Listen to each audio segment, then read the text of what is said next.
Not even her dog. It's my dog! She's taking my dog! On February 10, 1944, Eugene Sledge successfully completed his training by demonstrating his proficiency with the 60mm mortar.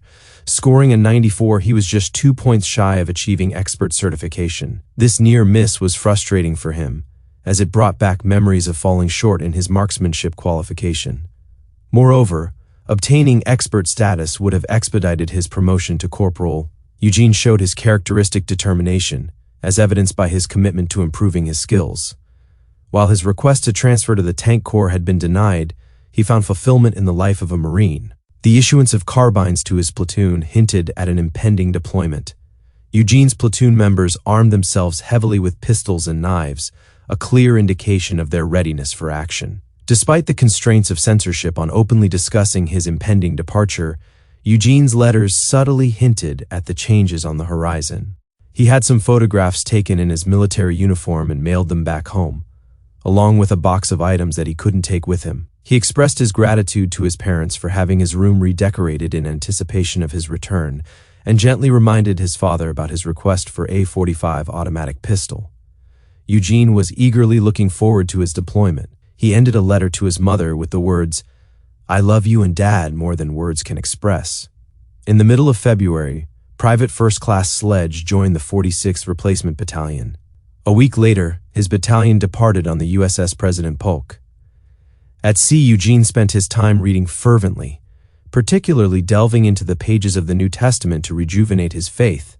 He also perused a few outdoor sports magazines, which evoked memories of the exhilarating hunting expeditions he had embarked on with his father. Standing under the scorching sun, gazing out at the vast, untamed Pacific Ocean, he felt a sense of fulfillment as he embraced his role in serving his country. As the days drifted by, Eugene found himself acquiring a deep tanned, sturdy sea legs and a newfound sense of purpose that he had long sought after. He couldn't deny the unspoken desire he harbored of catching up to his older brother, Edward, who had set sail for England the previous November. Finally, the troopship docked at a bustling port, signaling the arrival of Eugene Sledge and his fellow Marines. As they arrived at the replacement depot in Noumea, New Caledonia, a line of tents welcomed them. The camp, located close to the historic Mission Church, boasted a mess hall that provided the best food Sledge had ever tasted during his time in the Corps, complete with fresh fruit juice. Despite the abundance of rules and the typical wait to receive instructions, the atmosphere at the camp lacked camaraderie due to the constant flow of men coming and going. Besides some basic physical training, there was little activity to occupy their time. Days passed into weeks before Sledge was fully integrated into the system. Before his mail finally caught up to him, Sledge kept himself occupied by reading the materials he had brought along. He took pleasure in perusing the photos of his loved ones, his beloved horse and dogs, his prized gun collection, and his cherished home. He could vividly imagine the beautiful azaleas and japonicas blossoming on the grounds of Georgia Cottage. He frequently strolled into the town of Noumea, noting the striking resemblance of its architecture to that of the French Quarter in New Orleans. At every turn, he half expected to come across the Cabildo, a well-known landmark in New Orleans. In the evenings, he would sometimes pay a visit to the Red Cross to acquire some V-mail paper, although he was not fond of the dehydrated letters and found it challenging to write, as everything had to be kept secret. Anticipation filled him as he eagerly awaited his assignment to a unit, secretly wishing it would be alongside his best friend, Sidney Philips. Several weeks passed before he finally received his first mail call, and to his delight, there was a letter from Sid who teased that he would happily extend his stay if Eugene was placed in his outfit. On Easter Sunday, Sledge found himself still stationed at the replacement battalion camp in New Caledonia. Despite the circumstances, he found solace in attending church services organized by the Red Cross. The replacement battalion made extensive treks into the mountains on the outskirts of the city. They covered 18 miles on foot at a brisk pace, impressing Sledge with their speed and stamina. He couldn't help but notice the colorful cockatoos and parakeets perched in trees along the way. Their vibrant feathers and chatty responses to any commotion below brought joy to his heart. As the Marines conducted their amphibious exercises, he became intrigued by the marine life in the area. Having ventured abroad, Eugene found himself freely expressing his admiration for the Marine Corps to a friend in Mobile who had recently enlisted in what he believed to be the finest unit in the world. He advised his friend, warning that vacations would be scarce and the workload would be strenuous, But in the end, the pride of being a Marine would make it all worthwhile.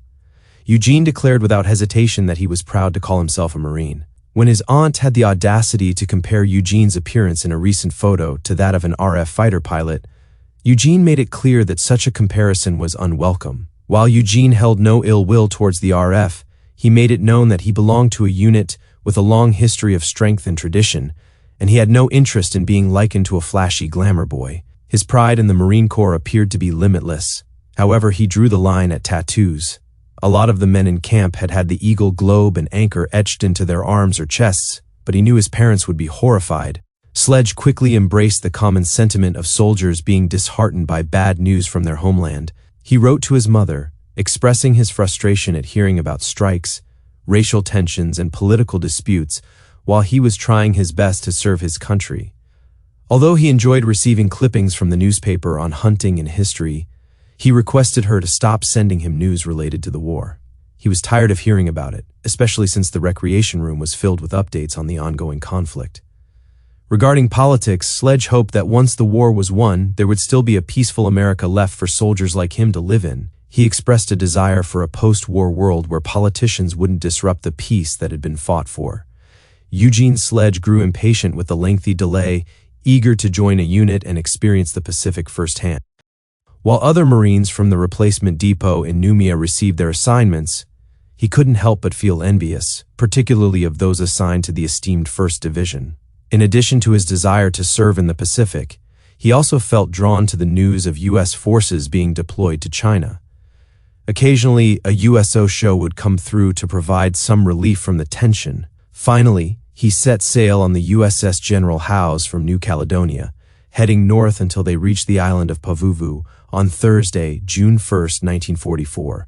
It was there that Eugene Sledge found himself assigned to the mortar section of King Company, 3rd Battalion, 5th Marines, a part of the legendary 1st Marine Division. Eugene was well aware that the Marine Corps had historically functioned as regiments, and not divisions until 1940. He understood that the 5th Marines held a prestigious reputation as one of the oldest and most distinguished regiments within the Corps. As he strolled through the rows of 8-man tents, searching for King Company Street, he couldn't help but notice the exhausted men in tattered dungarees. The tents and equipment appeared well used. The contrast between the camp at Pavuvu and what he had experienced in Noumea was stark, making his previous surroundings seem almost luxurious in comparison. He came across the platoon mortar leader of King Company, Lieutenant Ellington, who originally came from Birmingham and had previously attended Marion Military before OCS. "My boy," the lieutenant said, "you will discover that much of your time overseas thus far will mirror what you experience here." Eugene interpreted this as meaning that most of his days would be dull, but he soon realized that the lieutenant was only partially correct. The lieutenant then introduced him to Johnny Marmot, the sergeant of the mortar platoon. He assigned Sledge to one of the 60mm mortar squads. Corporal R.V. Bergen operated the 2nd mortar in his unit. He was often referred to as Bergie, following the tradition of using last names. Standing tall and slender like a bullwhip, Corporal Bergen spoke in a concise manner with a distinct Texas accent. The lack of emotion in his speech reflected his no-nonsense personality. Bergen, along with his comrades in King Company, had a yellowish complexion and purple marks, where the medic had treated their infected wounds. Bergen's feet had started to decay while on Gloucester. The sight surprised Gene, but some good news came with the arrival of Private First Class Merrill Snafu Shelton. Snafu, from the 2nd Squad, hailed from Hammond, Louisiana. Gene was pleased to see that their group was led by Southerners, not Yankees. As Eugene made his way through the food line, he noticed that the quality had declined during the short journey from Noumea. Most of the items were dehydrated, including powdered eggs and potatoes. As the men stood in line, they scorned the canned meat but still preferred it over their usual heated sea rations. Sledge, however, made the mistake of voicing his displeasure. This triggered an outburst of colorful language from Bergen, who had endured 4 grueling months at Cape Gloucester. He warned the younger, inexperienced Marines to keep quiet. The members of No. 2 Mortar soon discovered Sledge's background and education, teasing him for being college-educated, unlike Bergie, who had grown up poor on a farm without running water or electricity. Snafu had left school in the 7th grade and started working. Eugene had grown up in a sheltered and privileged environment. Bergen casually pointed out that the only responsibility Eugene had at home was to feed the dog. Sledge accepted this criticism. It was to be expected. Along with the other new recruits, he took on the tough tasks of removing coconuts and carrying in crushed coral.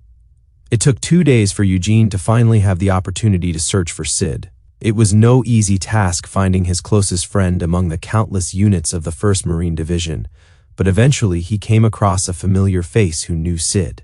Sid was seated on his cot when he noticed someone making their way down the company street, peeking into each tent.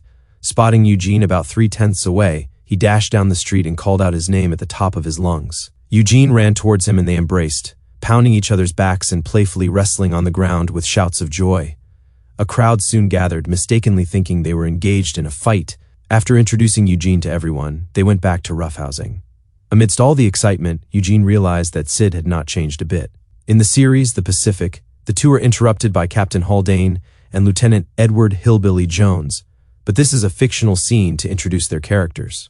Despite how incredible their chance meeting on Pavuvu may have seemed, their bond held even greater significance. At the end of a tiresome day filled with drills and mundane tasks, Eugene would seek out Sid tending to the fires beneath his cauldrons long after it was necessary. They would discuss guns, express their concern about Mobile transforming into a chaotic place, and share their thoughts on the ongoing war. Those who were there would recount the events at Cape Gloucester, where the enemy was on the retreat. Sid reaffirmed Eugene's understanding of the life of a U.S. Marine, revealing that the majority of his time would be spent just as it was in that moment. What Eugene discovered was that the newspapers gave a false impression that Marines are constantly in danger. In reality, when Eugene was relaxing in his bunk reading a comic book, he felt just as safe as he would have at home. Sledge, inspired by the news from Sid, wrote a letter to his parents to reassure them that he is facing the challenges of war with courage. He wanted them to know that Marines only experience fear when they are in immediate danger, unlike the worries that constantly plague the families back home. He described his daily life as comfortable, living in a sturdy tent, enjoying decent meals, daily showers, and performing his duties. Eugene omitted the ongoing battle against the rats that infested their living quarters. While stationed at the camp on Pavuvu, he found himself enjoying a new love of chocolate. In a letter penned under the dim light of a smudge pot fueled by a beer bottle, he requested his mother to send him not just chocolate, but also fig Newtons and a few more reading materials. He took the time to recount a conversation with his buddy Sid, during which they discussed mutual acquaintances. When he mentioned that their pal Billy had opted to stay in the V-12 program, Sid's response surprised him, claiming that Billy was cowardly. This unexpected judgment left him reeling, as he had never anticipated such harsh words from Sid. Naturally, he felt compelled to share this revelation with his parents. In a moment of vulnerability, he confessed to Sid that he had intentionally failed out of the V-12 program. The idea of being a newly commissioned second lieutenant who had never set foot on a firing range was overwhelming for him. Although Sid admired Eugene's decision to volunteer, he also had reservations about Eugene's emotional sensitivity and serious demeanor, which he believed made him ill-suited for the challenges of being a Marine. Eugene was thrilled to have a companion who could engage in conversations beyond whiskey and women. Sid even shared a photograph of his girlfriend, Shirley Finley, who was back in Australia. Little did he anticipate the possibility of reuniting with her. The colonel had informed him that he would soon be heading home. Sledge described her as strikingly attractive. After Sid completed his duties, the two often headed to watch a film together, settling into seats on rows of coconut logs. As romantic scenes unfolded on screen, some audience members couldn't resist adding their own crude jokes, attempting to overshadow the scripted dialogue. Sid found these spontaneous additions highly entertaining. On the evening of June 6th, the movie being screened was titled This Land Is Mine, focusing on a French schoolteacher compelled to stand up against the oppressive Nazi regime. The movie suddenly came to a halt. A military officer came forth to share the momentous news of the commencement of the Second Front, the Allied advancement into France. The ground seemed to tremble with excitement as jubilant cheers erupted all around.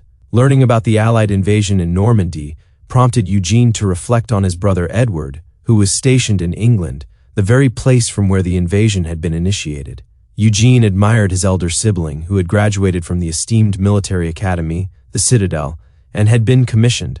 The photo of Edward sent by Jean's mother depicted him as striking in his uniform. Jean cherished the portrait by keeping it next to his bed. As he gazed at Edward, he couldn't help but feel inadequate in comparison.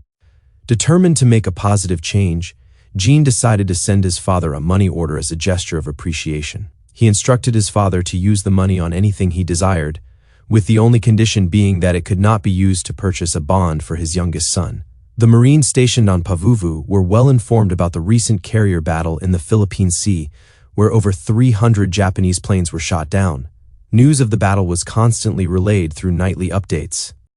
It was reported that the 2nd and 4th Divisions had successfully landed on Saipan.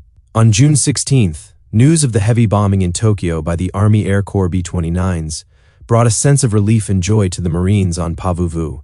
Eugene and Sid spent most afternoons together, discussing their plans for after the war. Sid kindly offered to take Eugene's seashell collection back home to his mother and visit the Sledges upon his return. On June 22, the 2-year anniversary of Sid being overseas, they watched the movie Gung Ho at the outdoor theater. The movie portrayed a daring mission carried out by the USMC Raider Battalion on Makin Island, coinciding with the 1st Division's landing on Guadalcanal. In a display of incredible bravery, the 1st Marines sacrificed themselves by throwing their bodies onto barbed wire fences to create a path for their comrades. They fearlessly charged towards the Japanese machine guns, courageously facing a hail of bullets until one Marine, in a moment of pure heroism, removed his shirt and charged towards the enemy bunker with a grenade in hand. The bloodless violence and corresponding level of bravery generally failed to impress the veterans of the 1st Division. Sid and Eugene had a last afternoon together before Private First Class Sidney Philips reported aboard a troop ship. The ship steamed away from Pavuvu Steel Pier on June 24. Eugene wrote his parents, asking them to let Sid borrow anything in his room, including his good camera. A visit to Eugene's parents meant Sidney would get grilled by them, but Sledge liked the idea of telling his parents everything that he could not put in a letter because of censorship. The loss of Sid, though, meant that Eugene Sledge's only friends in the world were the men of King Company, 3rd Battalion, 5th Marines, 1st Marine Division. If you have a thought on Eugene Sledge or Sidney Philips, drop a comment below. If you enjoyed the video, please consider giving it a like and subscribing to the channel.